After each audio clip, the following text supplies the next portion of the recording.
बार्शी तालुक्यात duplicate ration कार्डचा धुमाकूळ। एजंट घेतात 5 ते 10 हजार रुपये आणि तरीसुद्धा मिळत नाही रेशन त्या रेशन कार्डवरती। तर बातमी सविस्तर पहा। नमस्कार, सगळ्यात मोठी बातमी बार्शी तालुक्यातील वैरागमध्ये काही जणांकडे बोगस रेशन कार्ड असल्याचे निदर्शनात आले। यावर वैरागमधील नव्हे तर इतर रेशन दुकानदार तहसीलदाराकडे तक्रार का करत नाहीत की बोगस रेशन कार्ड येत आहेत आणि यामुळे सर्वसाधारण गोरगरिबांची लूट होत आहे। याकडे तहसीलदार डोळेझाकपणा का करत आहेत? शबाना पठाण यांचे सर्जापूर येथील रेशन कार्ड हरवल्याने त्यांनी नवीन रेशन कार्ड 10 दिवसात काढून देतो म्हणून वैराग येथील याच एजंटकडे 10 महिन्यापूर्वी 5,000 रुपये घेतले आणि मागील 4 दिवसापूर्वी त्यांना रेशन कार्ड दिले। शबाना पठाण ते रेशन कार्ड घेऊन वैराग येथील रेशन दुकानात गेल्यानंतर त्यांना समजले की रेशन कार्डवरील जो नंबर आहे तो बनावट नंबर आहे, त्यावर रेशन मिळत नाही। तेव्हा त्यांना समजलं की आपली फसवणूक झाली आहे।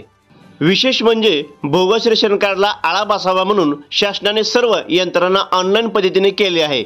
असे असताना देखील बोगस रेशन कार्ड काढण्याचा प्रताप थांबत नाही। याला जितकेच एजंट जबाबदार आहेत तितकेच पाठपुरावा शाखेतील संबंधित अधिकारी देखील जबाबदार आहेत। प्रतिनिधी राहुल गुरव, DR न्यूज।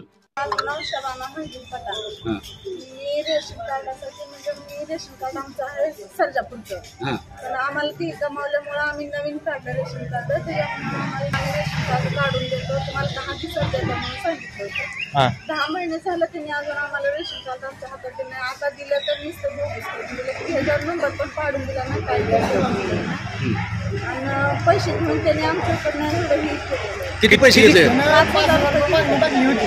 5,000 मागून टाकली ती मला 5,000 रुपये द्या, तुम्हाला मी 15 ते 20 दिवसात रेशन कार्ड देतो।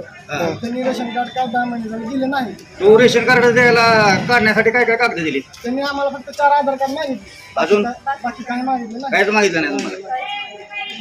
पत्रकाचीच म्हणताय, मी पत्रकार आहे, मी ह्याचा पी आहे, त्याचा पी आहे, कुणाचा पी आहे, निंबळकरचा आहे, कुणाचा आहे, त्या पवार कुठलं ते ह्याचा बी आहे म्हणते, ते वरचं ते काय नाव डॉक्टरचं परत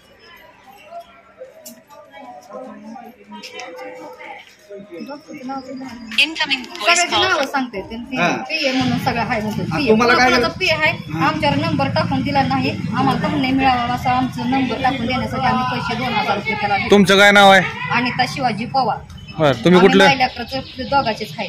तुम्ही कुठलं? इथलाच खोपर वैरागचा आम्ही। बर, तुम्हाला काय म्हणून रेशन कार्ड दिलं नवीन बदलून? काय म्हणलं, मी कार्डावर नंबर टाकून दिला ऑनलाईन, म्हणला तिथे दिसतं का बघा जा, आणि मला म्हणताय तिथं बोलू नका, माझं काय सांगू नका, म्हणजे मी काय झाकून सांदे बळानं जाऊन आमचं पण पैसे घेऊन। तुम्हाला रेशन कार्ड दिलं का नाही? कार्ड दिलंय माझ्यावर, सगळं आहे, मला ऑनलाईन खायचं होतं रेशन दुकानचा माल। मग आता तुम्हाला कार्ड दिलं हे काय म्हणले ऑनलाईन झालेलं नाही म्हणले? ऑनलाईन झालं नाही भया म्हणला। किती दिवस झाले तुम्हाला करून दे? ते सांग दिलेलं होतं आम्ही। 10 महिने झाले तुम्हाला? दिवाळी दिलेला आहे, दिवाळी झाल्या दिलेला आहे। आता 6 महिने होऊन गेला, 6 महिन्याच्या वर झाला, आता 10 महिन्याचा चालू। मग ह्यानं काय पैसे खाऊन आमचं घरातच हिंडतोय, बायकोच्या मागं हिंडतोय, कुठं बी आम्ही हात मोडला, पाय मोडला, काय मोडला, मला ही झालं ते झालं, मला दुखणं आहे। मग ह्याच्या दुखण्याला काय करायचं आम्हाला? का आम्ही ह्याच्या दुखण्यासाठी पैसे देऊ ना, आमचं काम ठेवून त्याच्या दुखणे भागवतो का? मग आता रेशन दुकानदार सांगितले की तुम्हाला ह्याच्यावर रेशन मिळत नाही, आणि त्याने सांगितले की ऑनलाईन नंबर देत नाही तिथं तुम्हाला ही माल देत नाही। त्याने सांगितले तुम्हाला ऑनलाईन करून देतो म्हणून तुमच्याकडनं पैसे घेतले। आमच्याकडून पैसे घेतले त्याला, आम्ही सगळं तुमचं काम क्लिअर खर्च करून देतो म्हणला। मला तर महिन्यात करून देतो तुझं तर ताई म्हणला। महिना बिल गेला आता किती झालं, 6 महिने होऊन 10 महिन्यात आता मग काय करायचं? मग असं करायला लागलं लोकांना, गरीबाला तर खायचं म्हणलं आम्ही कामाला जातो, लोकांच्या बांधाला जाऊन कष्ट करायचं, ह्याला पैसे द्यायचं म्हणजे काही सोपं पिप आहे का ह्याला? पुढे तक्रार केली का याच्याविषयी? मला तक्रार केलीच नाही, जायचं होतं केलंय, काम झालं तर कसं तक्रार करायची ना? आजच काय आलं तुम्हाला? आजच कार्ड तुम्हाला देऊन किती दिवस झाले? कालच रात्री दिलं त्यांना। तुम्ही असं काय रेशन लावा लागले? काय म्हणले की तुम्ही मला येत आहे का दुकानात तुम्ही सांगितल्यामुळे नाही कळतंय मला, मग त्यानं बघितलं टाकून तर नाही म्हणला ह्याचा बोगस आहे। मग तुम्ही कुठलं कार्ड काढलं तर आम्ही, आणि अजून माझं नाव सांगून म्हणते म्हणजे काय सांगू नको? कार्ड बोगस आहे तुम्हाला कसं कळालं? आम्ही रेशन दुकानात चौकशी करायला आलतो ना, म्हणजे त्यांनी नाव सांगितलं होतं की सोमनाथ पवारांकडे जाऊन तुमचं रेशन कार्ड करा, मग त्याच्यामुळे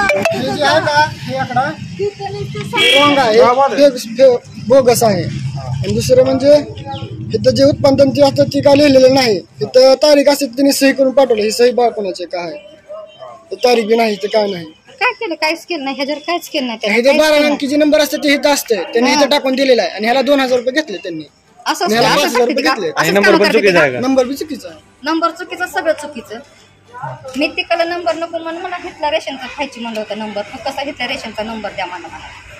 एवढ्यासाठी आपण पैसे केलं ते दिले नाही, त्यानं काही काम केलं नाही.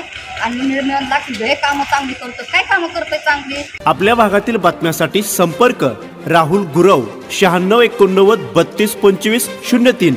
चला तर मग आजच संपर्क साधा आपल्या भागातील बातम्यांसाठी.